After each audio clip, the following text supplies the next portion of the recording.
पुराना ट्रक भारी आवाज के साथ स्टार्ट हुआ। उसका इंजन किसी ज्यादा पीने वाले की तरह खांस रहा था। अमर ने स्टीयरिंग व्हील पकड़ा। उसकी उंगलियां उससे परिचित थीं। एक और रात, एक और ढुलाई। इन सुनसान हाईवे पर अकेलापन उसका हमसफर था। उसने अपने दूर परिवार के विचारों को किनारे कर दिया, आगे की सड़क पर ध्यान केंद्रित किया। रात उसके सामने फैली हुई थी, विशाल और अनजानी। अमर हमेशा इन लंबी एकाकी ड्राइव पर सबसे ज्यादा शांति महसूस करता था। इंजन की लयबद्ध गूंज, डामर का अंतहीन रिबन, यही उसके साथी थे। हालांकि आज रात एक अजीब बेचैनी ने उसे घेर लिया। वह खुद को घूरा हुआ महसूस करने की भावना को झटक नहीं पा रहा था, जैसे कोई अनदेखी आंखें उसकी हर हरकत पर नजर रखे हुए हैं। उसकी खिड़कियों के बाहर का अंधेरा सामान्य से भी गहरा लग रहा था। सन्नाटा सिर्फ पेड़ों से गुजरती हवा की सीटी से ही टूट रहा था। हाईवे उसके सामने फैला हुआ था, चांद की हल्की रोशनी में एक काला रिबन। ये रास्ता उसे हमेशा से जाना पहचाना था, लेकिन आज रात कुछ अलग था। हवा में एक अजीब सी ठंडक थी जो उसकी हड्डियों तक पहुंच रही थी। अमर ने आंखें मूंद लीं, दूरी में आकृतियों को पहचानने की कोशिश कर रहा था। उसे ऐसा लग रहा था जैसे कोई उसे देख रहा हो, पर वह कुछ भी स्पष्ट नहीं देख पा रहा था। उसकी सांसें तेज हो गईं। हेडलाइट्स ने आगे की सड़क को रोशन कर दिया, बाकी दुनिया को अंधेरे में छोड़ दिया। यह प्रकाश एकमात्र चीज थी जो उसे सुरक्षित महसूस करा रही थी, लेकिन यह भी पर्याप्त नहीं था। उसने रेडियो ऑन किया, देर रात के डीजे की जानी पहचानी आवाजों में कुछ साथ पाने की उम्मीद में। स्टैटिक। वह उन आवाजों में कुछ सुकून ढूंढ रहा था, लेकिन उसे सिर्फ असहज करने वाली खामोशी मिली। उसने दूसरा स्टेशन ट्राई किया, लेकिन उसे सिर्फ सन्नाटा ही मिला। यह सन्नाटा उसे और भी बेचैन कर रहा था, जैसे कोई अनजानी ताकत उसे घेर रही हो। उसकी रीढ़ की हड्डी में एक सिहरन दौड़ गई। यह सिहरन सिर्फ ठंड की वजह से नहीं थी, बल्कि किसी अनजाने डर की वजह से थी। यह सामान्य स्टैटिक इंटरफेरेंस जैसा नहीं था। यह कुछ और था, कुछ ऐसा जो उसने पहले कभी महसूस नहीं किया था। यह जानबूझकर किया गया लग रहा था। घंटे धीरे धीरे बीतते गए। हर टिक टिक के साथ उसका दिल और भी तेज धड़कने लगा। ट्रक के अंदर की हवा में तनाव भर गया। यह तनाव इतना घना था कि उसे काटा जा सकता था। अमर ने खुद को शांत करने की कोशिश की, लेकिन असफल रहा।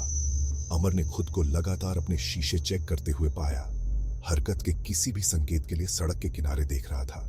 उसे ऐसा लग रहा था जैसे कोई उसका पीछा कर रहा हो। उसका दिल उसकी छाती में जोर जोर से धड़क रहा था। हर धड़कन उसके पेट में बढ़ते डर को प्रतिध्वनित कर रही थी।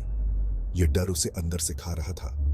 वह सालों से इन सड़कों पर गाड़ी चला रहा था, लेकिन आज रात सब कुछ अलग था।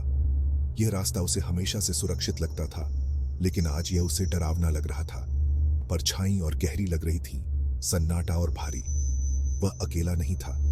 उसे ऐसा महसूस हो रहा था जैसे कोई या कुछ उसके साथ था, जो उसे देख रहा था, उसका पीछा कर रहा था। यह एहसास उसे और भी बेचैन कर रहा था। हवा के एक अचानक झोंके ने ट्रक को हिला दिया, जिससे अमर कूद गया। यह झोंका इतना अप्रत्याशित था कि उसने अमर के दिल की धड़कन को तेज कर दिया। वह जानता था कि इस सुनसान सड़क पर कुछ भी हो सकता है, लेकिन इस तरह की घटना ने उसे असहज कर दिया। यह अपने साथ एक धीमी, दर्द भरी आवाज लेकर आई, जैसे कोई आवाज धीरे से उसका नाम पुकार रही हो। यह आवाज इतनी अस्पष्ट थी कि वह समझ नहीं पा रहा था कि यह वास्तविक थी या उसकी कल्पना का हिस्सा। उसने अपना सिर हिलाया, इसे थकान और उसके दिमाग द्वारा किए जा रहे खेल के लिए जिम्मेदार ठहराया। लेकिन उसकी आंखों में थकान के बावजूद वह जानता था कि कुछ असामान्य हो रहा था। लेकिन यह एहसास बना रहा। यह एक ऐसा एहसास था जो उसकी हड्डियों तक को कंपा रहा था, जैसे कोई अदृश्य शक्ति उसे देख रही हो। ऐसा लग रहा था जैसे हवा उससे बात कर रही हो, शब्दों के टुकड़े ले जा रही हो जिन्हें वह पूरी तरह से समझ नहीं पा रहा था। यह शब्द कभी कभी स्पष्ट होते थे, लेकिन ज्यादातर समय वे अस्पष्ट और रहस्यमय थे। वे चेतावनी की फुसफुसाहट थी, खतरे की, जो उसकी हेडलाइट्स की पहुंच से ठीक परे छिपी हुई थी। अमर ने महसूस किया कि यह चेतावनी उसे किसी अनजाने खतरे से बचाने की कोशिश कर रही थी। अमर ने स्टीयरिंग व्हील को और कसकर पकड़ लिया। उसकी गांठें सफेद हो गईं। उसकी उंगलियां स्टीयरिंग व्हील पर इतनी कसकर जकड़ी हुई थीं कि उन्हें छोड़ना मुश्किल हो रहा था। उसने कहानियां सुनी थीं, स्थानीय किंवदंतियां जो कैंप फायर के आसपास और ट्रक स्टॉप पर धीमी आवाज में फुसफुसाई जाती थी। ये कहानियां हमेशा उसे मनोरंजक लगती थीं, लेकिन अब वे उसे डरावनी लगने लगी थीं। प्रेत बाधाओं के किस्से, भूतिया आभासों के जो सड़क के इन एकाकी हिस्सों में घूमते थे, ये कहानियां अब उसकी आंखों के सामने जीवंत हो उठी थीं, जैसे वे सचमुच उसके आसपास हो रही हों। उसने हमेशा उन्हें अंधविश्वासी बकवास कहकर खारिज कर दिया था। वह हमेशा सोचता था कि ये कहानियां सिर्फ डराने के लिए बनाई गई हैं, लेकिन अब हवा के हर झोंके के साथ, हर फुसफुसाहट के साथ जो उसके कानों से टकराती थी, उसके संकल्प के किनारों पर संदेह कुतरने लगा। वह अब खुद को आश्वस्त नहीं कर पा रहा था कि ये सब सिर्फ उसकी कल्पना है। उसकी दृढ़ता अब डगमगाने लगी थी और वह सोचने लगा कि शायद इन कहानियों में कुछ सच्चाई हो सकती है। उसकी हेडलाइट्स में एक आकृति दिखाई दी। जैसे ही अमर ने अपनी गाड़ी की रफ्तार धीमी की, उसकी नजरें उस आकृति पर टिक गईं। सड़क के किनारे खड़ी एक अकेली आकृति। वह आकृति धीरे धीरे स्पष्ट होती गई, जैसे कोई धुंध से बाहर आ रहा हो। एक महिला सफेद शॉल में लिपटी हुई, सवारी के लिए विनती करते हुए हाथ फैलाए हुए थी। अमर झिझका। उसकी आंखों में एक अजीब सी चमक थी, जैसे वह किसी गहरे रहस्य को छुपा रही हो। उसका सहयात्रियों को लेने के बारे में एक सख्त नियम था, खासकर इस सड़क पर। यह सड़क अपने भूतिया किस्सों के लिए मशहूर थी और अमर ने हमेशा इन कहानियों को मजाक समझा था।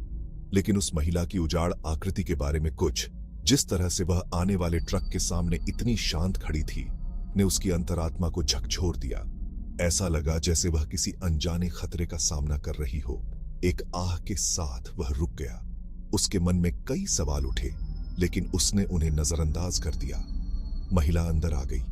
उसकी खामोशी उसकी अचानक उपस्थिति जितनी ही बेचैन करने वाली थी। उसकी आंखें गहरी और खाली थीं, जैसे वे किसी और ही दुनिया में देख रही हों। वह यात्री सीट पर सख्ती से बैठी थी। उसका चेहरा परछाई में ढका हुआ था। अमर ने उसे ध्यान से देखा, लेकिन उसकी पहचान नहीं कर सका। ट्रक के अंदर की हवा भारी हो गई। तापमान काफी गिर गया। ऐसा लगा जैसे किसी ने अचानक से ठंडक का बटन दबा दिया हो। अमर ने बातचीत करने की कोशिश की, उसे उसकी मंजिल के बारे में पूछा, लेकिन वह चुप रही। उसकी निगाहें आगे सड़क पर टिकी रहीं। उसकी चुप्पी ने अमर को और भी बेचैन कर दिया। उसकी खामोशी अजीब थी, एक ऐसी उपस्थिति जो केबिन को भर देती थी। ऐसा लगा जैसे वह कुछ कहना चाहती हो, लेकिन कह नहीं पा रही हो। अमर ने अपनी रीढ़ की हड्डी में एक ठंडक कंपकंपी महसूस की। गलत होने की भावना इतनी गहरी थी कि उसके पीछे के बाल खड़े हो गए। उसे लगा जैसे वह किसी भयानक रहस्य के करीब पहुंच रहा हो और उसकी हर सांस भारी होती जा रही थी।